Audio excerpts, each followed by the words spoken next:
Hey, happy Sunday, everyone. It's Glenn Kellaway from the basement. Today I wanted to talk about maintaining a record collection, specifically how I maintain my record collection.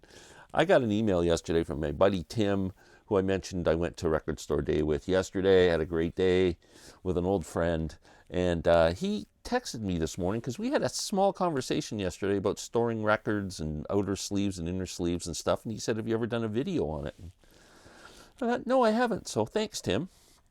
Um, so I just want to go through a few pointers on how I look after my record collection. I hope this helps people. First of all, as Tim mentioned, sleeves, inner sleeves. Now, a lot of times when you buy used records, they come with that totally paper sleeve. Bad news for a record. It leaves paper dust. It scratches when you take the record in and out of the thing. Get rid of it. Some records, new ones, come with a paper poly sleeve, which I think are okay. I mean, it's got the poly line inside. I'm sure it's fine. I replace these too, but I keep them. I made notes. I just want to make sure I don't screw everything up. Yeah, so I always replace everything with a clear,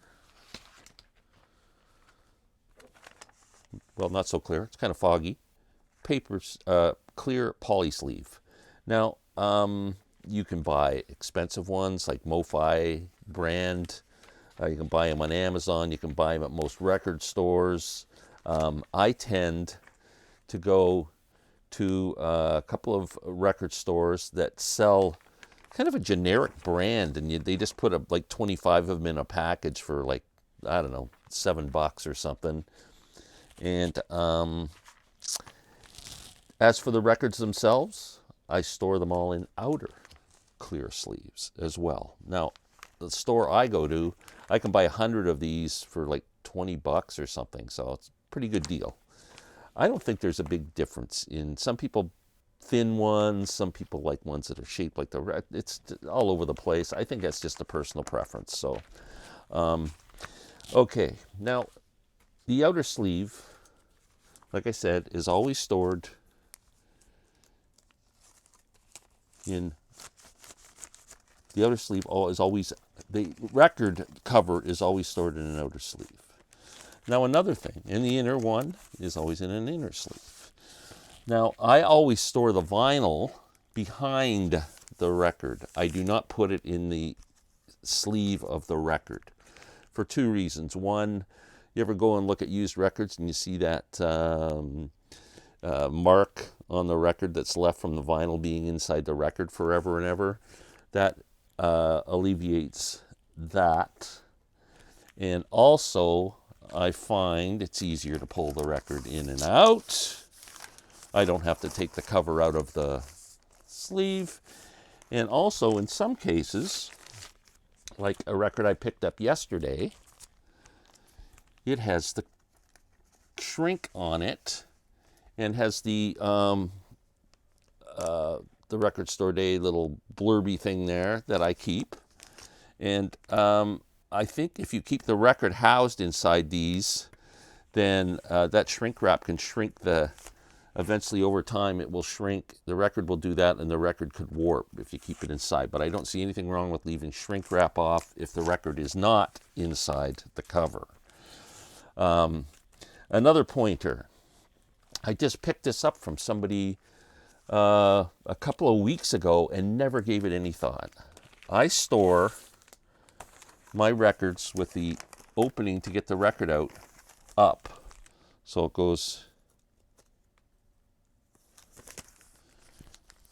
in like that. Then I can pull the record out. I was told that dust can get in here doing this.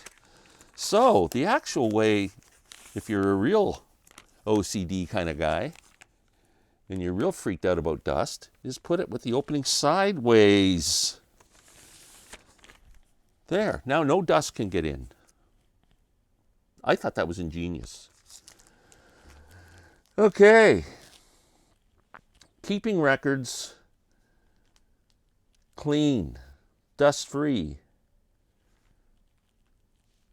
Now, make sure when you play a record, you always put it back in the frickin' cover or in the vinyl sleeve. Don't leave it sitting on the turntable with the cover off so dust and dirt can fall on it.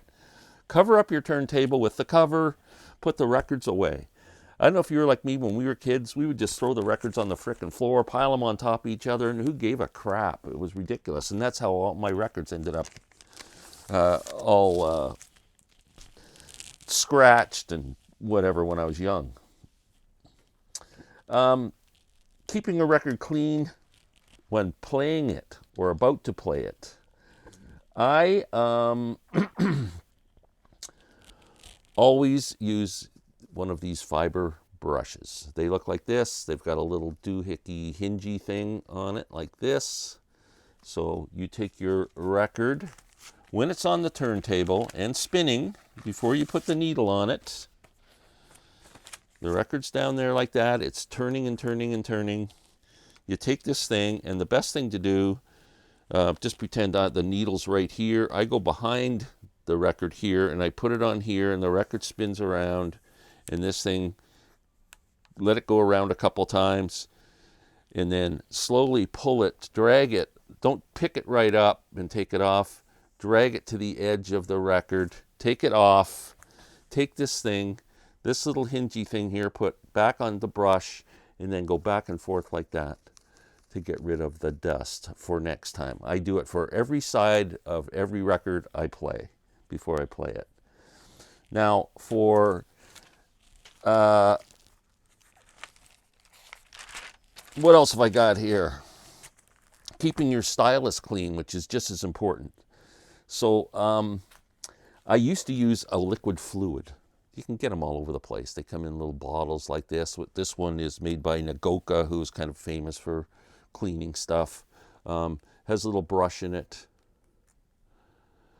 You get the fluid on it, and then you rub it up against the stylus of your cartridge to get the dust and dirt off of it. I was just recently replaced my cartridge, and when I was reading about maintaining it, they put the kibosh on this. They said, do not use any chemicals on this cartridge. It could cause decay in the cartridge somehow. So this was recommended to me. I bought this little thing. Now this is from a company called Boundless Audio. It's a little tool. On one side, it's hard plastic. On the other side, it's a brush. So what you do, if this is your cartridge, your needle right there, you take this and you put it on it and you slide it towards yourself and clean it that way. Works fantastic. I absolutely love this thing.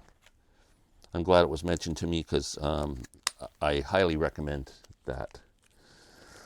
What else have I got here that I wanted to make a point on?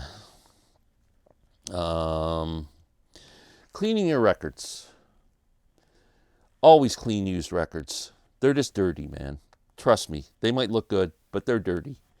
I don't know what kind of system you use for cleaning your records. Depending on how much money you have, you can buy a vacuum system like that is worth $2,000, or you can buy. I have a vacuum system. It's now I forget the name of it. It only cost me like $130 or something like that, and it's just a turntable with a wand and everything on there, and it hooks up to a shop vac, like a cheap $40 shop vac from Home Depot.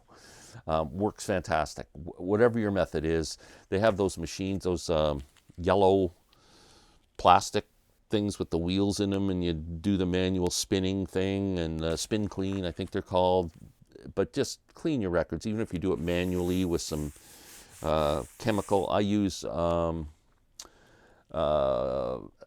alcohol. It's like 99% alcohol. What do they call that stuff? I can't remember. I use that mixed with a mixture of water, 5-to-1 or something. One part alcohol and 4 parts distilled water.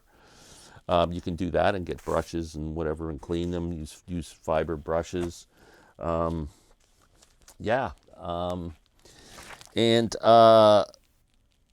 Next, last but not least, filing your collection. How do you get the most use out of your vinyl collection? We pay a lot of money for records these days. It's hard to leave a record sitting on the shelf doing nothing. So first of all, how do you store your records? How do you file them? Do you file them alphabetically? Do you file them by genre? I find if I file them by genre, which I do like the idea, except there's too many crossovers and it drives me frickin' nuts. Like, I love Bela Fleck. I mean, he's got bluegrass albums, he's got jazz albums, he's got classical albums, he's got, funk albums, world music albums. What am I supposed to do? Split up all his stuff? Like, I can't do it. So it's filed under artist, last name. I don't think it matters whether it's last name or first name. My buddy Steve swears by first name. That's, the point is, are you able to, if someone says to you, hey, do you have this album, you have the Jeff Beck Truth album, you can walk over to your record collection and know exactly where it is. That's all that matters. Rotating your collection. This is the hardest part, I think, for everyone. How do you make sure that you've got records that you like? They get put on the shelf and you never see them again until you have fluke come across them. I keep a box by my turntable called Heavy Rotation. I'll show it to you right here.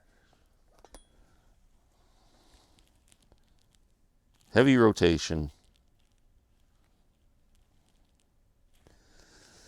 That has all the new records I'm buying and the records I'm interested in playing in it. There's probably 20 records in there at any given time. The ones leaning against the thing were the ones I picked up for Record Store yesterday. I usually don't have records sitting on the floor, but I'm going to be playing those in about 10 minutes. So that is pretty much everything I got. Now, I'm sure there's a lot more pointers I could give you, but I can't think of any. If anybody else has any good pointers, if anybody has any questions, not like I'm an expert, I'm just telling you from my experience what I do. And thanks for watching. Take care.